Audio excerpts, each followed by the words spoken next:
Јас сум Сања Левкова Ангелова, а вие го следите дневникот на К1. Еве ги настаните на денот. Министерот за здравство Никола Тодоров денеска ја посети општата болница во Кавадарци. Градоначалникот на Кавадарци Александар Панов денеска даде отчет за сработеното.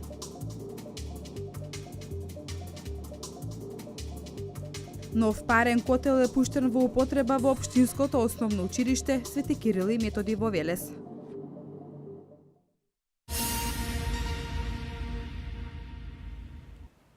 Кавадаречката општа болница денеска ја посети министерот за здравство Никола Тодоров. Тој во рамки на посетата оствари средба со дел од докторскиот кадар на болницата, началниците на оделенијата и директорот. Тодоров рече дека на оваа средба разговарале за тоа каде ќе биде сместена новата медицинска опрема, за која станува збор за 54 апарати во вредност од околу 900.000 евра. Министерот за здравство Никола Тодоров денеска ја посети општата болница во Кавадарци. Тој во рамки на посетата оствари работен состанок со дел од докторскиот кадар на болницата, началниците на оделенија и директорот. Министерот Тодоров рече дека на оваа средба разговарали за тоа каде ќе биде сместена новата медицинска опрема, за која станува збор за 54 апарати во вредност од околу 900.000 евра. Сакам да потенцирам дека за општата болница во Кавадарци предвидена е набавка на нов компјутерски томограф. Ова е многу сериозна набавка на апарат кој што за неколку скалила ќе го подигне нивото на Кавадаречката болница. Никогаш порано во Кавадарци немало компјутерски томограф и со набавката на компјутерскиот томограф Кавадарци ќе стане центар во овој дел на државата каде што ќе се изведува оваа дијагностичка процедура која што е од исклучително големо значење. Денеска разговаравме и за можните локации каде тој ќе биде сместен. Докторите ја поздравија новата мерка за набавка на медицинска опрема. Директорот Ангеловски рече дека на овој начин Министерството за здравство и владата на Република Македонија се трудат потребите на населението да ги задоволат со тоа што медицинската заштита ќе биде што поблиску до нивното место на живење. Ќе се добијат нови услуги кои досега не се давале во болницата, а со тоа ќе се намалат трошоците и времето на чекање. Целта на министерот денеска со неговата посета е да ги види просторот на болницата, каде би се сместиле новите апарати кои што се веќе најавени.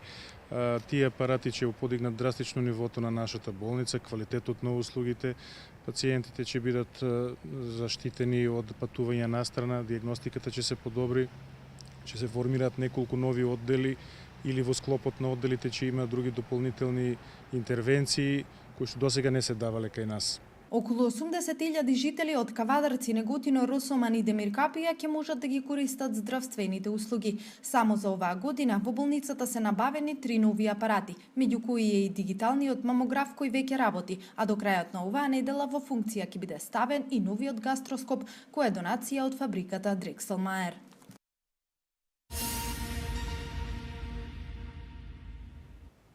До 5 ноември трае пријавувањето за добивање субвенции за сточарите кои го предале млекото од мај до септември оваа година.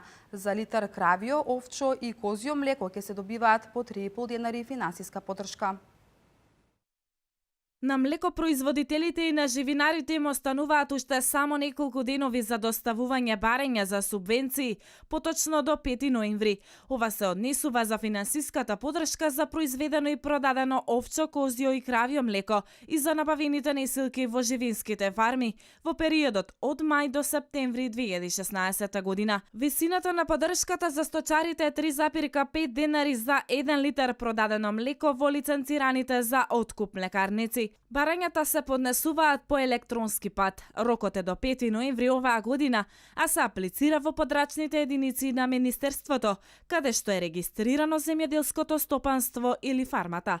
До овој рок се поднесуваат и барањата за финансиска поддршка во живинарството за набавени несилки, исто така од мај до септември. За секоја купена несилка ќе се добиваат по 100 денари.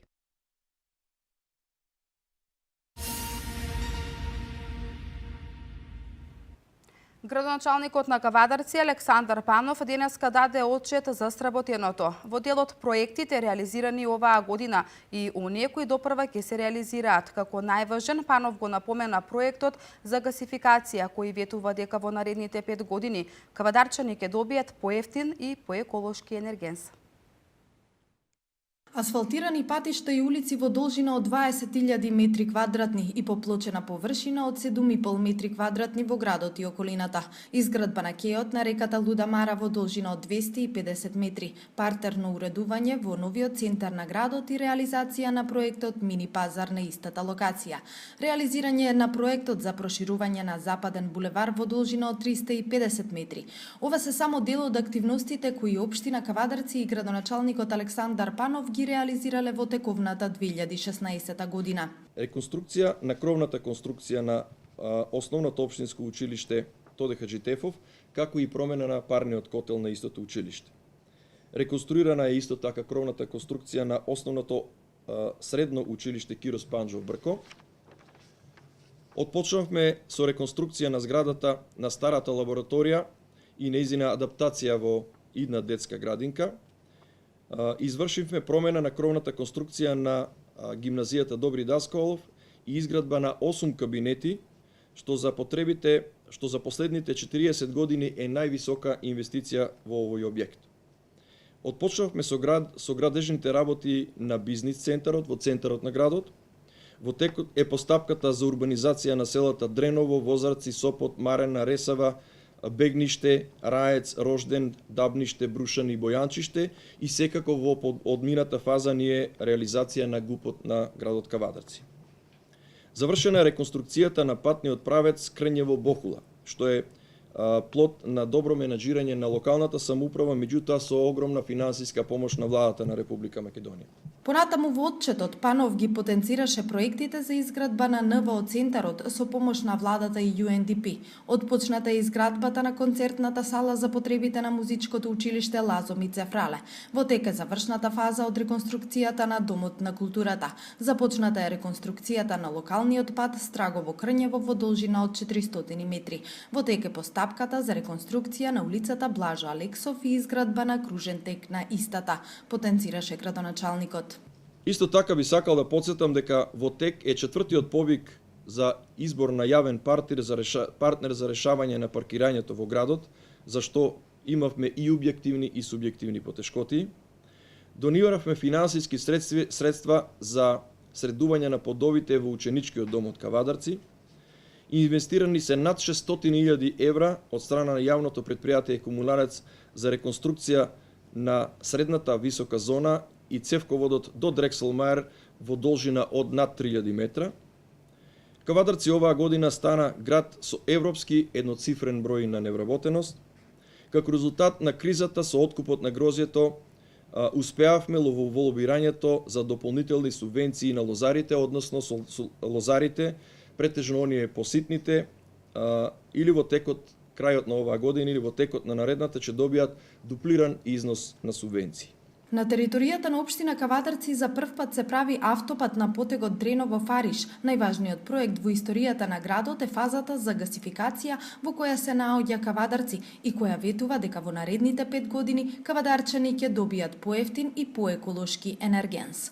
Ова беше последниот проект со кој го заврши отчетот за сработеното за 2016 година градоначалникот Александар Панов.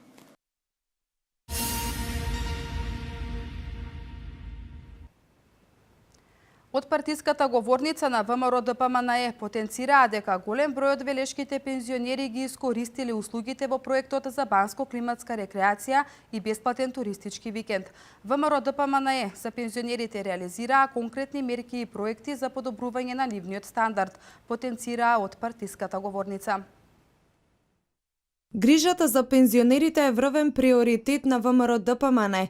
Потврда за тоа се и бројните реализирани проекти наменети за лицата од третото доба, истакна од партиската говорница Каролина Попова. Таа вели, радува фактот што овие проекти се искористени во голем број од велешките пензионери. Според податоците од Фондот за пензиско и инвалидско осигурување, 1664 пензионери од велешкиот регион ги искористиле услугите од проектот за банско-климатска рекреација. Најважно од се, потенцира Попова, зголемувањето на пензиите. Просечната пензија од 2006 година досега се зголеми за над 70%, а најниската пензија се зголеми за 90%. Веќе од следниот месец пензијата повторно ќе биде зголемена за 5%. Паралелно со тоа се реализираат и останатите проекти за подобрување на животот на пензионерите, како што се намалување на цените на лековите, бесплатниот јавен превоз во одредени денови, секако бесплатен викенд за стари лица, за превоз во железничкиот сообраќај, отварањето центри за дневен престој на пензионерите и друго. Според Попова, 134 пензионери од Велес ги искористили и услугите за бесплатен туристички викенд во одмаралиштата и хотелските комплекси кои се наоѓаат на планините и крајбрежјата на езерата во Македонија.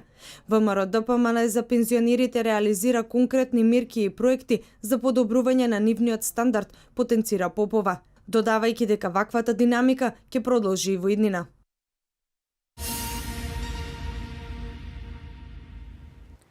А од партиската говорница на СДСМ обвинија дека граѓаните на општина Велес се уште ги немаат добиено платените дрва за огрев од јавното претпријатие Македонски шуми подружница Бабуна. Катарина Нацева со деталите.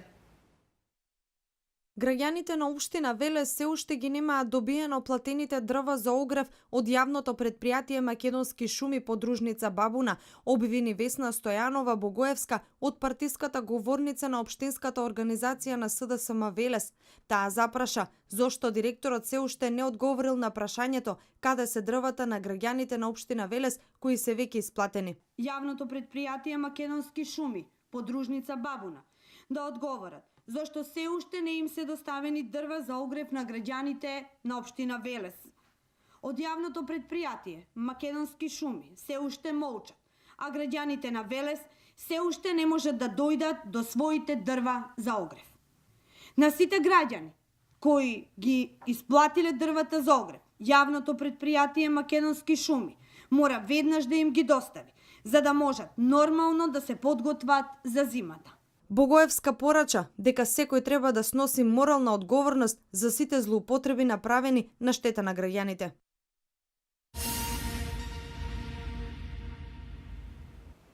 На новинарско прашање кој е ставот на општинската организација на СДСМ Велес за идејата на Зоран Заев за двојазичност на цела територија и реакцијата на граѓаните при неговата посета во Велес, дали општинската организација СДСМ Велес стои зад предлогот, како што кажа Зоран Заев да се редефинира Македонија. Весна Стојанова Богоевска еве што одговори.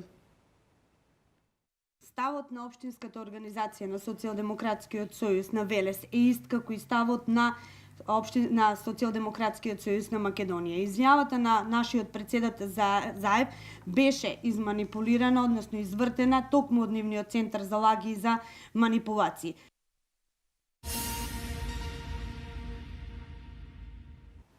А еве што Зоран Заев одговори во врска со двојазичноста при посетата во Прилеп. Во Прилеп, тој што учи албански јазик, иако е мал многу процентот, може да добие право да учи музичко училиште, реков, на албански јазик, да напише барање на албански јазик. Нов парен котел доби општинското основно училиште Кирил и Методи од Велес. Парниот котел има моќност до 580 киловати и има капацитета да го загрева училиштето. Средствата за оваа набавка ги обезбеди општина Велес од буџетската каса.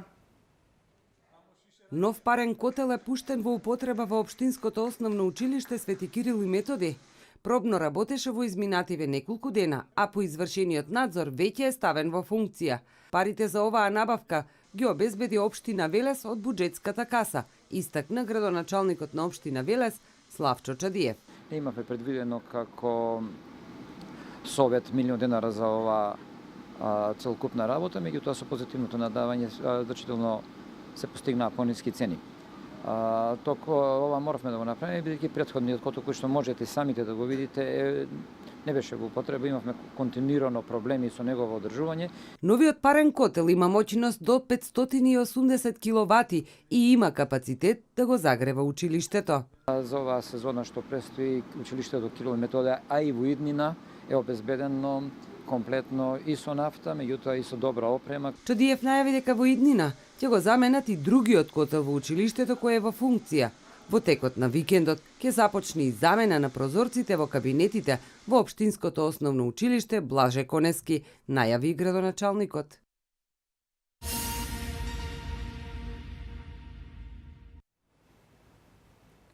На 4 ноември Советот на Општина Велес ќе одржи 59-та седница. Покри советничките прашања, советниците ќе ги разгледаат и останатите 19 точки кои се на дневниот ред. Советниците во Советот на Општина Велес на 4 ноември ќе ја одржат 59-та седница. Покрај советнички прашања, тие ќе работат и по останатите 19 точки на дневен ред. На истата се поставени предлог одлуки за доделување на 9 ноемвриските награди и признанија, наградата за животно дело Гемиџи и наградата за најстудент професор доктор Ѓорѓи Шоптрајанов.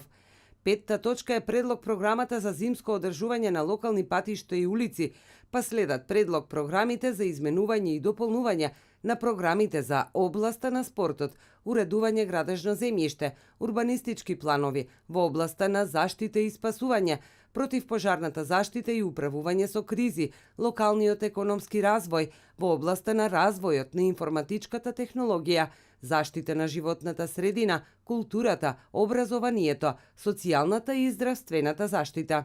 Следи нацрт програмата за активностите на општината во областа на младите и граѓанскиот сектор, како и во областа на промоција и комуникација, сите за 2017 година.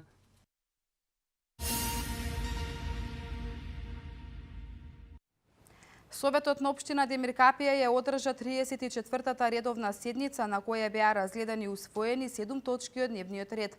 Седницата заврши со разгледување на барања од физички и правни лица и советнички прашања.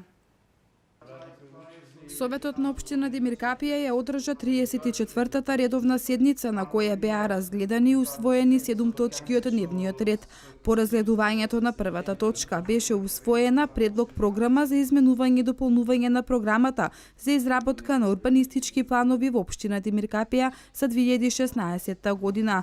Втората и третата точка од дневниот ред се однесуваа на празникот 7 ноември, денот на ослободувањето на Демиркапија, и беше донесена одлука за доделување на награда 7 ноември и признание за 2016 година, како и одлука за усвојување на програмата за одбележување на денот на ослободувањето на Демиркапија 7 ноември.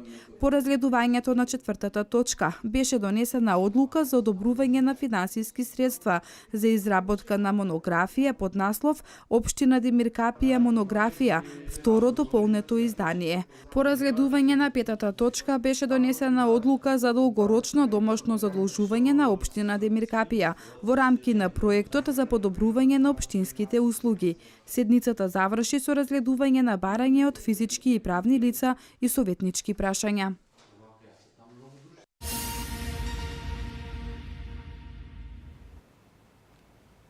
Како што известија од ДИК, од 29.858 лица кои беа утврдени како спорни записи, се пријавиле 83 лица, од кои на 73 им е потврдено избирачкото право. Субвенции за печење ракија на плин на место на дрво ќе добијат кавадарчани. Есенските временски услови не предизвикаа штети во земјоделието. Ова се вестите од Македонија. 4872 лица кои се на привремена работа во странство се пријавиле преку електронската апликација за гласање во дипломатско-конзуларните представништва, информираат од Државната изборна комисија. Јавен увид во избирачкиот список досега извршиле 766 избирачи, а сите други тоа може да го сторат до 11 ноември. Како што информираат од ДИК, од 29.858 лица кои беа утврдени како спорни записи се пријавиле 83 лица, од кои на 73 им е потврдено избирачкото право.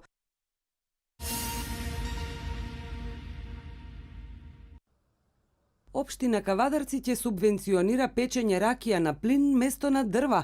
Ова го изјави синоќа градоначалникот Александар Панов за време на неговите средби со граѓаните, на кои се утврдуваат приоритетите на урбаните и местните заедници. Целта е да се намали загадувањето, а трошокот ќе биде 100% покриен за кавадарчани кои ќе го сменат механизмот за загревање на казаните. Ваквата мерка треба да се донесе на следната седница на Советот на општината.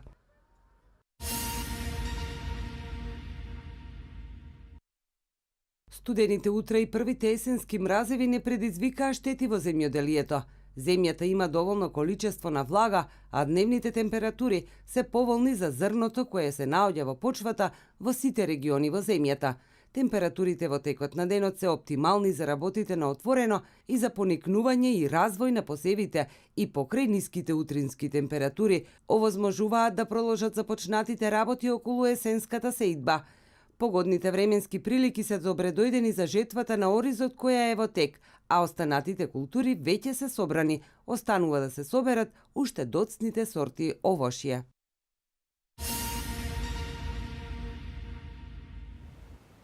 Во Централна Италија се регистрирани над 1100 потреси по силниот земјотрес со интензитет од 6,5 степени според Рихтеровата скала.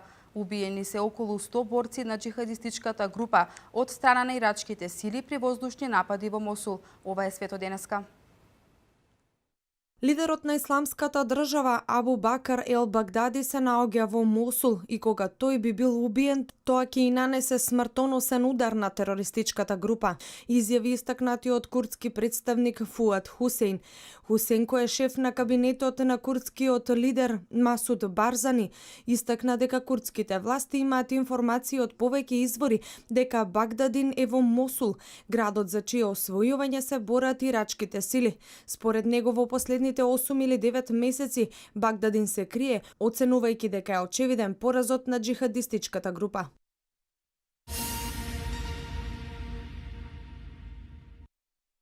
Над 1100 потреси се регистрирани во Централна Италија по силниот земјотрес со интензитет од 6,5 степени според Рихтеровата скала. Најсилниот потрес во земјата од 1980 година, јави ДПА. Големи штети има во регионот на Кастеланџело Сул Италијанскиот премиер Матео Ренци го посети регионот и вети дека владата ќе стори се што е во нејзина моќ за да ги обнови населените места. Немаме волшебно стапче, но некако ќе го постигнеме тоа, дури и доколку тоа ни одземе многу време, вели Ренцо, ветувајќи брзо пуштање помош за десетици илјади лица кои останале без покрив над главата. Во моментов 22.000 лица живеат во времени засолништа, но се смета дека бројот на луѓето без покрив над главата е многу поголем.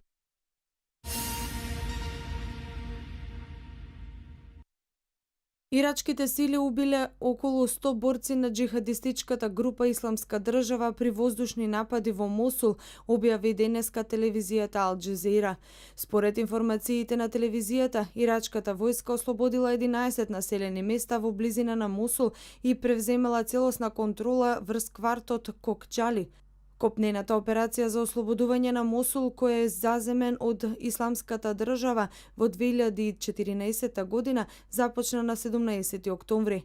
Освен безбедносните сили на Ирак, во неа учествуваат и курдски формации и меѓународната антитерористичка коалиција предводена од САД.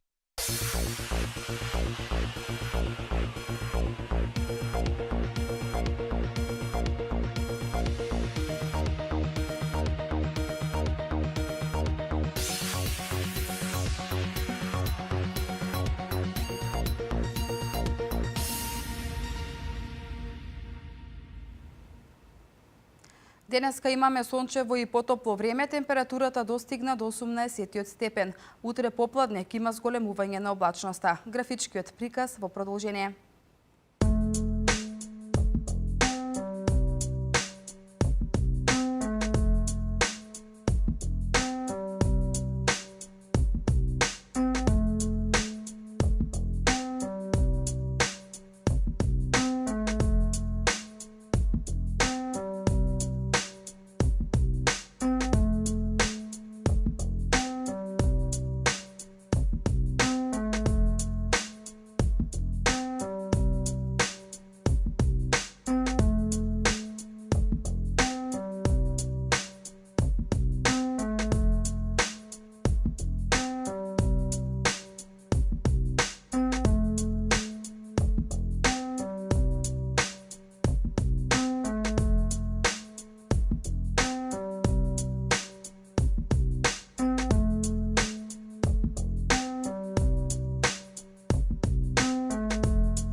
Со оваа информација го завршуваме дневникот. Останете понатаму со програмата на К1 телевизија. Пријатно!